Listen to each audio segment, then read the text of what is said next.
রাতে বাচ্চাদের নিয়ে অনেক মজা করলাম, সবাই মিলে তারাবাতি হলো, বাচ্চারা তো অনেক খুশি।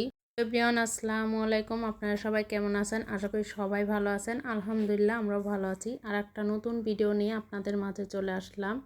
করি আজকের ভিডিওটা সবার কাছে ভালো লাগবে, আর ভালো লাগলে অবশ্যই লাইক, কমেন্ট ও শেয়ার করে দিবেন।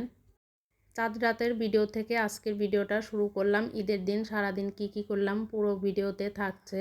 ইফতারি করার পর সবাই মিলে ছাদে গিয়ে তারাবাতি জ্বালানো হলো। এরপর হাতে মেহেদি দিয়েছে, এদিকে আমার মেয়ে তার বাবাকেও বসে মেহেদি দিচ্ছিল।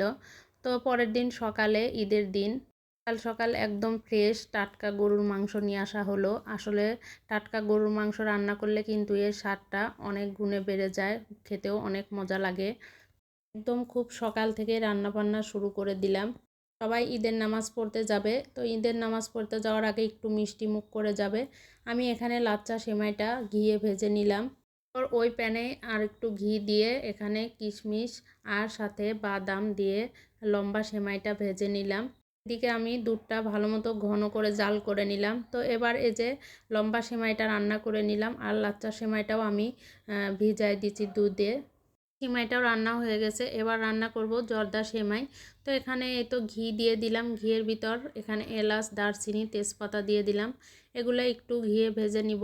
এরপর এর ভিতর আমি সেমাইটা দিয়ে দিব। তো আমি আজকে লম্বা সেমাই দিয়ে জর্দা সেমাইটা রান্না করব। তো এখানে কিছু নারকেল দিয়ে দিলাম, নারকেল। এরপর এখানে স্বাদ মতো দিয়ে দিব চিনি, আর আমি একটু সামান্য পরিমাণ লবণও দিয়ে দিয়েছিলাম। মিষ্টি জিনিসে একটু লবণ দিলে কিন্তু স্বাদটা বেড়ে যায়। এরপর এই যে এটা নাড়তে নাড়তে হয়ে আসলে এখন নামিয়ে ফেলবো। খুব সুন্দর ঝরঝরা হয়ে গেছে। এখন হয়ে গেল আমার জর্দা সেমাই। আমি এখানে সব রকম সেমাই রান্না করা শেষ, এখন সব কিছুই রেডি করে নিয়েছি। এখানে ছিল জর্দা সেমাই, এখানে লম্বা সেমাই, আর ছিল লাচ্চা সেমাই। এগুলা খেয়ে এখন সবাই নামাজ পড়তে যাবে। আর এদিকে আমি এখন খিচুড়িটাও বসাই দিব। এখানে খিচুড়ি রান্নার জন্য চাল আর ডালগুলো ভালো মতো ধুয়ে পরিষ্কার করে নিয়ে এখানে সব রকম মশলার উপকরণ দিয়ে এখন ভালো মতো হাতে মেখে খিচুড়িটা বসাই দিব।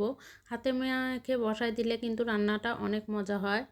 এটা বসাই দিয়ে এখন গরুর মাংসটাও রান্না চড়াই দিব, এতে করে সবাই নামাজ পড়ে এসে যেন খেতে পারে। তো এখানে আমি এই যে গরুর মাংসটা ভালো মতো ধুয়ে পরিষ্কার করে নিয়েছি। এরপর এখানে কড়াইতে তেল দিয়ে দিলাম, কিছু আস্ত মশলা এখন দিয়ে দিব, পেঁয়াজ কুচি। আজকে আর হাতে মেখে বসাবো না, একটু কষিয়ে রান্না করব।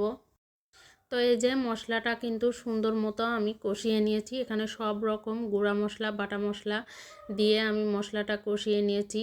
তো কষানোটা হয়ে গেলে এবার আমি আগে থেকে গরুর মাংসটা ধুয়ে পানি ঝরায় রেখে দিয়েছিলাম, এবার গরুর মাংসটা দিয়ে দিব।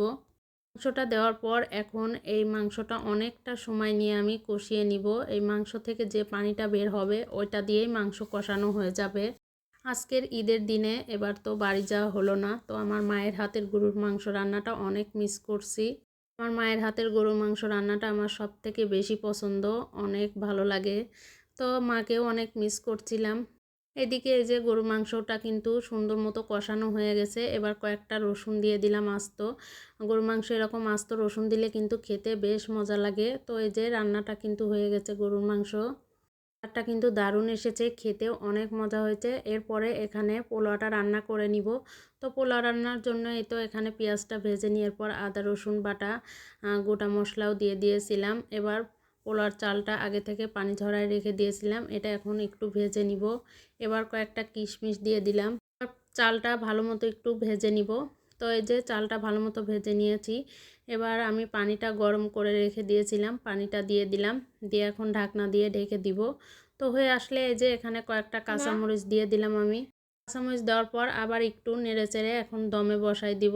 তো পোলাওটা হয়ে আসলে আমি এখানে এর ভিতর ঘি দিয়ে দিয়েছি, এখন আবার একটু ঢাকনা দিয়ে রেখে দিব। আর এখানে আমি একটু রোস্ট করে নিয়েছি অল্প পরিমাণেই। তো এরপরে এখানে আমি চাউলের গুঁড়ার রুটিটা করে নিব।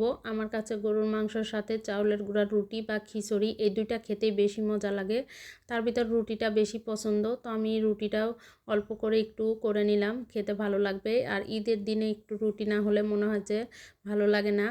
ছিল ঈদের দিনের আয়োজন, কেমন হলো সবাই কমেন্ট করে জানাবেন। এরপর আমরা এই যে বাচ্চাদের নিয়ে একটু ছাদে উঠলাম, তারা এখানে বেশ মজা করছিল, কিছু ছবি তোলা হলো বাচ্চাদের। আর ঈদ মানেই তো আনন্দ। তো কার কেমন ঈদ কাটলো সবাই কমেন্ট করে জানাবেন। আল্লাহ হাফেজ।